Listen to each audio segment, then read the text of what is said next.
Hello students, कल हम लोगों ने देखा ठोसों में ऊर्जा बैंड। ठोसों में ऊर्जा बैंड देखने के साथ हमने उस पर जो ठोसों में ऊर्जा बैंड होती है वो दो प्रकार की होती है। एक तो होता है संयोजकता बैंड, दूसरा होता है चालन बैंड।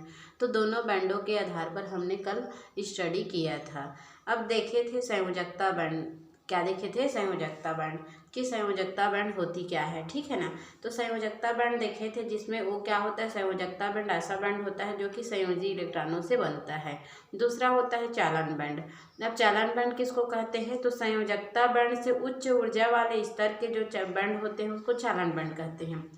दो बैंड हमने पढ़ा, एक तो पढ़ा संयोजकता बैंड जो संयोजी इलेक्ट्रॉनों से बनते हैं, दूसरा पढ़े चालन बैंड जो कि संयोजकता बैंड से उच्च ऊर्जा वाले स्तर में उपस्थित होते हैं, या तो उसकी ऊर्जा क्या होती है इस संयोजकता बैंड से काफ़ी अधिक होती है, तो उसको हम बोलते हैं चालन बैंड। और पढ़े हम लोगों को संयोजकता बैंड और चालन बैंड के बीच में जो गैप होता है उसके बारे में, अर्थात वर्जित ऊर्जा अंतराल के बारे में। क्या पढ़े? वर्जित ऊर्जा अंतराल। अब इसके बाद इसका आगे पोर्शन देखते हैं। तो सबसे पहले हम क्या कर देते हैं, तो ये जो ठोसों में ऊर्जा बैंड बनती है वो क्या होती है, दो प्रकार से बनती है। एक तो एन प्रकार के अर्धचालक से बनती है और दूसरा क्या होते हैं, पी प्रकार के अर्धचालक से बनते हैं। तो पहले हम एन प्रकार और पी प्रकार के अर्धचालक के बारे में डिस्कस करेंगे, तब तो आगे समझ आएगा, है ना। तो इसके बारे में हम कल के वीडियो में चर्चा करेंगे या तो आज ही के नेक्स्ट वीडियो में चर्चा करने वाले हैं।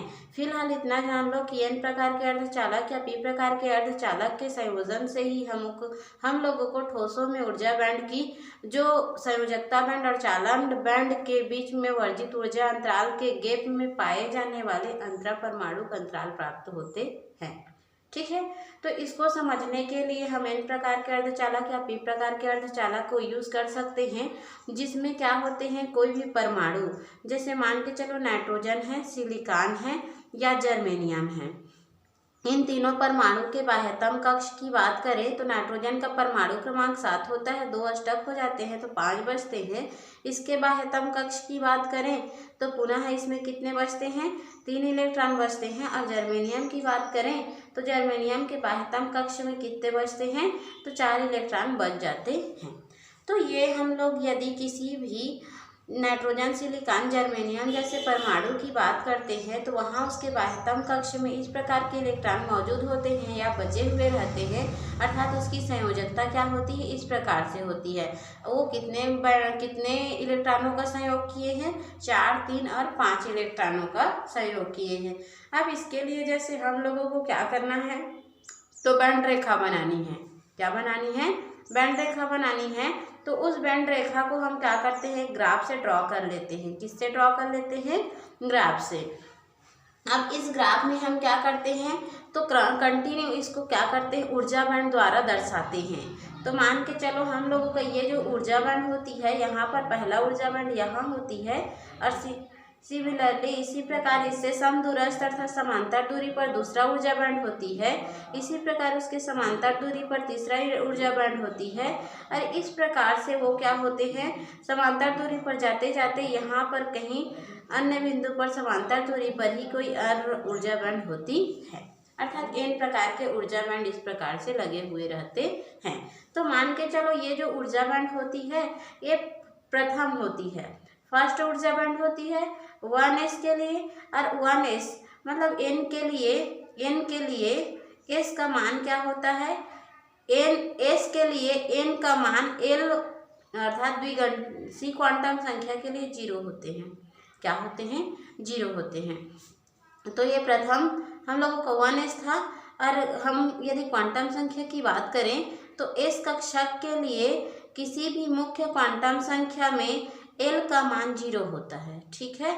इसी प्रकार यहाँ 2s है तो पुनः s कक्षक है और x कक्षक के लिए s कक्षक के n के लिए l का मान पुनः क्या होगा, 0 होगा। अर्थात इस कक्षक में जितने भी एल का मान द्विगंशी क्वांटम संख्या का मान निकलेगा वो क्या होंगे, 0 होंगे, जो कि आप लोगों को पता है क्योंकि आप लोग केमिस्ट्री में पढ़ चुके हो, है ना। अब इसी प्रकार हम लोगों का ये क्या है, 1s के बाद क्या आता है, 2s। अब बाहु नियम जान ही रहे हो, 1s के बाद क्या आता है, 2s आता है, और 2s के बाद क्या आता है, 2p आता है। क्या आता है, 2p आता है। और p के लिए क्वांटम संख्या में p कक्षक के लिए उसके n का मान l के लिए क्या होता है, तो 1 होता है। ठीक है, किसी भी p कक्षक में उसके मुख्य क्वांटम संख्या n का मान उसके द्विगंशी क्वांटम संख्या l के लिए 1 प्राप्त होती है। इसी प्रकार पुनः ये क्या है, 3s है, तो 3s के लिए l का मान पुनः 0 हो जाएगा, और ये 3p है तो l का मान पुनः 1 हो जाएगा। आप लोग दिमाग में एग्जैक्ट करके रखोगे कि s के लिए s कक्षक के n के लिए l का मान 0, ठीक है। p कक्षक के मुख्य क्वांटम संख्या n के लिए l का मान 1, और d कक्षक के लिए मुख्य क्वांटम संख्या n का मान उसके l के लिए 2, और सिमिलरली f कक्षक के लिए क्या होते हैं, 3 होते हैं। इतना जान जाओगे तो बहुत सारे आपको क्वांटम संख्या में हेल्प मिल जाती है। ठीक है, तो ये हो गया। अब इसमें क्या गैपिंग कितना है, ठीक है, वो गैपिंग हम अपने वर्जित ऊर्जा अंतराल में जो गैप मिला है, जैसे हम लोगों का यहाँ चालन बैंड है, क्या है, ठोसों में ऊर्जा बैंड के आधार पर ऊर्जा स्तर मिलती है, हम जान ही रहे हैं। तो मान के चलो यहाँ पर हम लोगों का चालन बैंड है, कैसा बैंड है, चालन बैंड यहाँ तक है, ठीक है। और यहाँ पर क्या है, तो यहाँ पर है हम लोगों का संयोजकता बैंड। कौन सा बैंड है, संयोजकता बैंड। ये चालन बैंड को क्या लेते हैं, एनर्जी स्तर है, तो कंडक्शन बैंड EC से लेते हैं, और वैलेंस बैंड को EV से लेते हैं। इसको बोलते हैं चालन बैंड को इंग्लिश में कंडक्शन बैंड, और इसको बोलते हैं वैलेंस बैंड। अब यहाँ पर जितने भी वर्जित ऊर्जा अंतराल होते हैं, गैपिंग होते हैं, उसको किससे शो करते हैं, EG से, अर्थात वर्जित ऊर्जा अंतराल, जो कि EC में EV को घटाने पर प्राप्त होती है। तो इन्हीं दोनों के वजह से यहाँ पर गैपिंग आता है। क्या आता है, गैपिंग आता है, अंतराल आता है। उसी को हम क्या कहते हैं, अंतरा परमाणुक, परमाणुओं के लिए आ रहा है ना, तो अंतरा परमाणुक अंतराल, अंतरा परमाणुक अंतराल, ठीक है।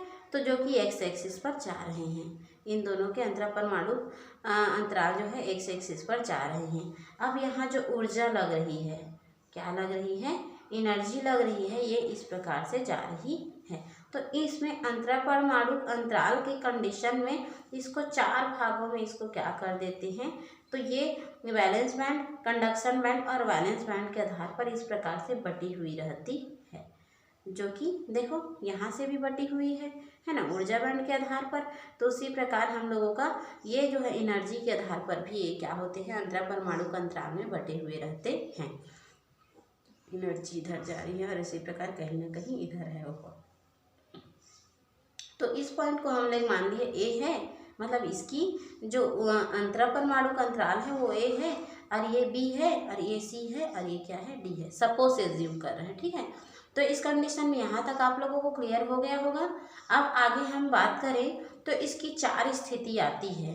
तो 4 स्थिति आती है, अर्थात यदि हम क्या कर देते हैं, तो यहाँ जो त्रिज्या किसी भी नाभिक के चारों ओर कोई भी जो परमाणु होते हैं उसके इलेक्ट्रॉन क्या करते हैं, तो वृत्तीय मार्ग में अलग अलग त्रिज्यीय अनुपात में सर्कल लगाते हैं, सर्कुलर मोशन करते हैं, वृत्तीय गति करते हैं। तब उस कंडीशन पर हम लोगों का यदि उसका जो रेडियस है वो r है, उसका जो रेडियस है वो r है, तो ये क्या ये यही कक्ष इसी मोशन को नहीं बता रहा है, ये जो वृत्तीय कक्ष में गति कर रहा है किसी नाभिक के चारों ओर, उसको हम ऊर्जा बैंड के आधार पर इस प्रकार से शो किए हैं, है ना, किए हैं। अब उसको क्या कर रहे हैं, तो उसी को यदि हम इस अंतरा परमाणु अंतराल को r को यदि a के बराबर मान लेते हैं, यहाँ पर जो मोशन किया है मान के चलो ये a है और ये क्या है b है, ये क्या है, सी है, और ये क्या है, डी है। ठीक है, ये इलेक्ट्रॉनों का सर्कुलर मोशन में मैं 2 प्रकार से बता रही हूँ, जिसको डायग्राम से भी और इस प्रकार से। तो यहाँ मान के चलो इस अंतराल को हम क्या कर रहे हैं, अंतरा परमाणु अंतराल को ए मान लें। तो ये जो त्रिज्या है वो आर को यदि ए के बराबर माने तो इस कंडीशन में इसकी त्रिज्या यहाँ तक आ जाएगी, है ना। यदि दूसरा कंडीशन बी तक माने तो यहाँ से बढ़कर ये यहाँ तक आ जाएगी। यदि इसी कंडीशन को आर को हम लोग यदि बी के मान रहे हैं तो यहाँ से यहाँ तक फैल जा रही है। फिर यदि आर को यदि सी की जगह मान रहे हैं तो फिर यहाँ से यहाँ तक फैल जा रही है, अर्थात ये यहाँ तक चल दी। फिर यदि आर को हम डी के बराबर मानते हैं तो वहाँ पर वो पूर्ण रूप से क्या हो जाती है, विकसित हो जाती है, फैल जाती है। ठीक है, यहाँ तक क्लियर हो गया। अब आगे देखते हैं इसकी स्थितियों के बारे में।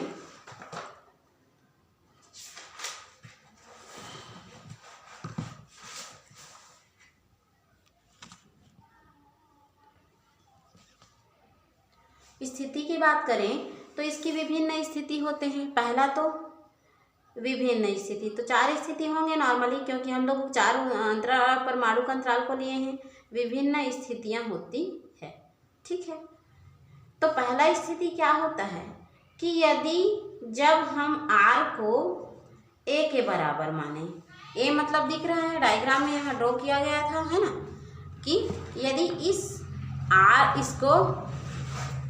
इस पॉइंट को हम क्या मान लेते हैं, ए के बराबर मान लेते हैं, तब उस कंडीशन पर क्या प्राप्त होगी उसको देखते हैं। तो उस कंडीशन में हम लोगों का अंतरा परमाणु अंतराल में बहुत अधिक दूरी आ जाती है। तो उसमें क्या आ जाती है, बहुत अधिक दूरी आ जाती है। जो सर्कुलर मोशन की थी ना, उसको मैं उल्टा की थी। जैसे जहाँ ए था वहाँ आप लोगों का क्या होना चाहिए था, तो वहाँ आप लोगों का, हाँ ठीक है, यदि पहला कंडीशन यहाँ दिया है बुक में, यदि आर को डी के बराबर माने, मतलब सबसे दूर है ये, क्या कर रहा है, यहाँ कोई नाभिक है, उसके चारों ओर एक कक्षक, दूसरा, तीसरा, चौथा, तो ये डी वाला पॉइंट जो है वो सबसे क्या है, दूर है। तब उस कंडीशन में हम लोगों का अंतरा परमाणु अंतराल क्या हो जाते हैं, बढ़ जाते हैं। अंतरा परमाणु अंतराल बढ़ने का मतलब, अब देखो यहाँ से ये इतना दूरी था, फिर यहाँ इतना बढ़ गया, फिर इतना बढ़ गया, फिर इतना बढ़ गया, बहुत दूरी हो गया। तो इसीलिए उसका परमाणु अंतराल क्या हो जाता है, बहुत ही बढ़ जाता है। क्लियर यहाँ तक। अब देखो, तो इसीलिए अंतराल की दूरी क्या हो जाती है, डी से ए की दूरी बहुत हो जाती है। इसीलिए अंतराल से ये डी से ए की दूरी भी क्या हो जाती है, काफ़ी बड़ी हो जाती है। डी से ए की दूरी बढ़ जाती है। ठीक है, क्लियर हुआ इतना। अब उसके बाद दूसरा, यही हम लोगों का नार्वा पॉइंट है कि हम जब क्या करते हैं, इस स्थिति में लाते हैं तो परमाणु क्या हो जाते हैं, निकटवर्ती होने के कारण उसमें अन्योन्य क्रिया कार्य नहीं करते हैं। ठीक है, निकटवर्ती परमाणुओं के बीच कोई भी प्रकार का अन्योन्य क्रिया कार्य नहीं करता है यहाँ नाभिक के निकटवर्ती होने की वजह से, लेकिन ये क्या हो जाते हैं, दूर हो जाते हैं। तब इस प्रकार से हम लोगों को क्या होते हैं, कोई भी प्रकार की अशुद्धि मिलानी पड़ती है। उसमें क्या करनी पड़ती है, तो कोई भी प्रकार की अशुद्धि मिलानी पड़ती है। मतलब अन्योन्य क्रिया की बात करें तो नाभिक से जितना ही निकट रहेगा, उतना ही उसमें अन्योन्य क्रिया नहीं होगी। ठीक है, नहीं होगी। और जितना ही नाभिक से वो दूरी है, मतलब दूर है, तो वहाँ पर वो क्या होगी, तो अन्योन्य क्रिया होगी। ठीक है, तो इस प्रकार जब हम लोगों का नाभिक से डी की दूरी के लिए हम बात करते हैं तो ए से डी की दूरी काफ़ी बढ़ जाती है। तो उस कंडीशन पर हम लोगों का इलेक्ट्रॉनिक विन्यास का जो ऊर्जा स्तर मिलता है उसमें कोई ना कोई अशुद्धि मिलानी पड़ती है। कोई ना कोई अशुद्धि मतलब जी कोई अन्य प्रकार का तत्व को वहाँ पर मिलाया जाता है, जिसका संयोजकता या वैलेंसी या बाह्य कक्ष में इलेक्ट्रॉन क्या होते हैं, अन्य होते हैं। तो उसकी सहारे की आवश्यकता होती है। और इस कंडीशन में हम लोगों का कब आता है, जब आर को डी के बराबर माना जाता है तब आता है। अर्थात इस रेडियस, इसकी दूरी, नाभिक की दूरी इस आर को डी के बराबर मान लेते हैं, खिसका देते हैं, अर्थात इसको इसी के ऊपर रख देते हैं, तब की कंडीशन पे ये पॉसिबिलिटी आती है। सेकंड देखते हैं। सेकंड जब देखते हैं तो आर को यदि सी के बराबर माना जाए, आर को किसके बराबर माना जाए? सी के बराबर। देखो यहाँ से यदि ये जो आर है, ये जो रेडियस है, उसको इस सी के बराबर मानते हैं। पहले तो डी के बराबर माने थे, अब सी के बराबर मानते हैं। तो सी के बराबर जब मानते हैं तो वहाँ अंतरापरमाणु दूरी आर डी से थोड़ा सा क्या होगा? कम होगा।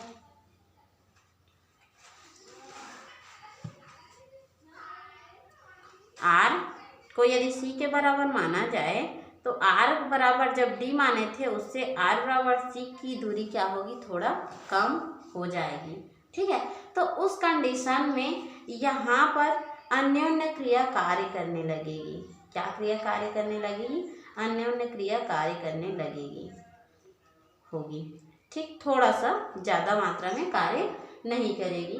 तब उस कंडीशन में एस कक्षक और पी कक्षक, ये दोनों जो स्तर होते हैं वो थोड़ा से क्या हो जाते हैं? परिवर्तित हो जाते हैं। क्या हो जाते हैं? परिवर्तित हो जाते हैं। परिवर्तित कहने का मतलब, जैसे हम अभी 1s 2s ये दो हैं और यहाँ पर क्या था? 2p है ना। तो यहाँ पर हम लोगों का जब इसकी कंडीशन लगाए तो दूरी ज़्यादा थी, तो उसमें कोई भी प्रकार का अन्योन्य क्रिया कार्य नहीं किया। लेकिन जब इसमें दूसरा कंडीशन अप्लाई कर रहे हैं तो आर से यदि डी की जो दूरी रखे थे उसमें बहुत ही ज़्यादा थी, लेकिन यहाँ थोड़ा कम हो गई है ना। अंतरापरमाणु अंतराल बहुत ही ज़्यादा थी, वो थोड़ा कम हो गई है गैपिंग, तो इसीलिए उसमें अन्योन्य क्रिया कार्य कर रही है। तो अन्योन्य क्रिया कार्य करने की वजह से एस और पी कक्षक थोड़े से डिस्प्लेसमेंट हो जाते हैं। एस यहीं, ये निम्न ऊर्जा स्तर को यहीं छोड़ देते हैं और एस और पी क्या होते हैं? थोड़ा सा उत्तेजित हो जाते हैं और थोड़ा उससे डिस्टेंस बना लेते हैं। देखो, जो कि समांतर समदूरस्थ थी वो क्या हो गई? थोड़ा ऊपर की ओर चली गई। क्लियर है इतना? तो ये पोजीशन होता है किसका? जब आर को सी के बराबर माना जाता है तब की कंडीशन का। तीसरा स्थिति होता है जब आर को हम क्या करते हैं? बी के बराबर मानते हैं। तो आर को जब बी के बराबर मानते हैं तो उसमें अंतरापरमाणु अंतराल जब आर बराबर सी माने थे उससे और आर बराबर बी पर कम हो गई। हुई कि नहीं हुई? हो गई। जैसे सबसे पहले हम क्या किए थे? डी लिए थे, तो यहाँ से इसकी रेडियस पॉइंट से यहाँ की दूरी काफ़ी ज़्यादा थी। फिर उसके बाद जब सी पर रखे तो यहाँ से इसकी कम दूरी हुई। फिर उसके बाद जब यहाँ से फिर उसको बी पर रखे तो उस कंडीशन पर यहाँ बाकी जो दूरी है उससे थोड़ा और कम हो गई। तो इस प्रकार हम देख रहे हैं कि हर एक स्टेप पर जो हम लोगों का अंतरापरमाणु अंतराल है वो क्या होते जा रही है? कम होते जा रही है। और जैसे जैसे कम होते जा रही है वैसे वैसे वो क्या होते जाते हैं? तो उसके स्तरों में चेंज होने लगते हैं। ठीक है, तब उसके एस कक्षक और पी कक्षक के ऊर्जा अंतराल पूर्ण रूप से समाप्त हो जाते हैं, क्योंकि यहाँ पर जो ऊर्जा अंतराल होती है, देखो यहाँ से एग्जाम्पल लिए थे, तो ये जब इसके बराबर मानते हैं तो वो काफ़ी निकट होते हैं नाभिक से, तो इसीलिए वहाँ ऊर्जा अंतराल को नगण्य मान लिया जाता है। क्या मान लिया जाता है? नगण्य मान लिया जाता है, मतलब यहाँ ऊर्जा अंतराल को समाप्त मान लिया जाता है। ठीक, अब उसके बाद जब आगे देखते हैं तब यहाँ एस कक्षक और पी कक्षक के जो बैंड कार्य करती है उसमें फिर से एक ऐसी पोजीशन आती है कि 2p और 2s और 2p 3s और 3p के निकट चल देती है। जो यहाँ पर सबसे शुरू सबसे ज़्यादा गैप था 3s और 3p में, वो क्या हो जाते हैं? इसके पास चल देते हैं उत्तेजित होकर। बिकॉज यहाँ क्या होते हैं? तो यहाँ उसका क्या, तो अंतरापरमाणु अंतराल समाप्त मान लिया जाता है, जिसके वजह से वहाँ अन्योन्य क्रिया कार्य नहीं कर पाती। तो इस कंडीशन में वो क्या होते हैं? 2s 2p 3s 3p के निकट अर्थात समदूरस्थ समांतर की स्थिति में आ जाते हैं। ठीक है, क्लियर इतना? चौथा देखते हैं। तो चौथा पोजीशन है जब आर को किसके बराबर माना जाता है? ए के बराबर माना जाता है। तो अंतरापरमाणु अंतराल वास्तविक अंतरापरमाणु अंतराल के बराबर हो जाता है कि ये दोनों इक्वल हो जाते हैं। तो ये बराबर हो जाते हैं। तो जैसे हम लोगों का नेचुरली पोजीशन था उसी पोजीशन में पुनः हमें प्राप्त हो जाती है। ठीक है, अर्थात हम लोगों को कंडक्शन बैंड से नीचे वैलेंस बैंड में हो जाता है और ये नाभिक के अक्ष से अंतरा परमाणु अंतराल की दूरी क्या होती है, बराबर मान ली जाती है। अर्थात वहाँ हम लोगों को जो वास्तविक पोजीशन था वही प्राप्त हो जाता है। कोई डाउट नहीं है ना। तो इस प्रकार हम लोगों का ये टॉपिक क्या होते हैं, समाप्त होते हैं। कोई भी प्रकार का डाउट होगा उसको आप लोग क्लियर करेंगे। लेकिन साथ ही साथ यहाँ पर इसकी जो वर्जित ऊर्जा अंतराल होती है वो क्या होने लगती है, बढ़ने लगती है। ये तो पोजीशन इक्वल आ जाती है बट इसकी अंतराल क्या होने लगती है, बढ़ने लगती है। ठीक है,